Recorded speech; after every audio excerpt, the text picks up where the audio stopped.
বর্তমানে প্রতিদিনে দেখি এইভাবে শত শত গরু হার্ট অ্যাটাক করে মৃত্যুবরণ করেছে। কারণ কি জানেন? কারণ হচ্ছে বর্তমানে কৃষক হচ্ছে হাইব্রিড কৃষক।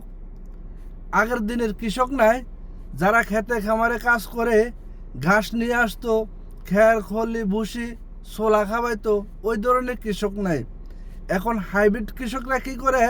গরুকে মোটা তাজা করার জন্য বিভিন্ন ধরনের বড়ি খাবায়, ফিট খাবায়। এই যে বাজারে বিভিন্ন ধরনের খাদ্যগুলো আছে মোটা তাজা করার জন্য, এই খাদ্যগুলা খাবায়। এই খাদ্যগুলা কি? এগুলো তো একটা বিষাক্ত জিনিস। এই গরুর মাংস যারা খায় তারাও রোগী হচ্ছে। বাংলাদেশ সরকার আগে ওই দিকে নজর দেওয়া দরকার, গরুগুলাকে কি খাওয়াচ্ছে। এগুলো এক ধরনের বিষ খাওয়ানো হচ্ছে। এই কারণে মানুষও অসুস্থ হচ্ছে, গরুও হারেস্ট করতেছে।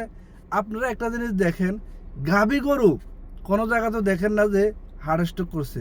কারণ গাভী গরুকে মোটা তাজা করার ওষুধ খাওয়ানো হয় না, শুধু খের ভুসি ঘাস খল্লি এগুলোই খাওয়ানো হয়, ছোলায় খাওয়ানো হয়। এর জন্য হাইব্রিড কৃষক যতক্ষণ বাংলাদেশে থাকবো, গরুরও এই পরিস্থিতি হবে। কিনতে দেখে শুনে কিনেন, এটাই হচ্ছে সত্য কথা।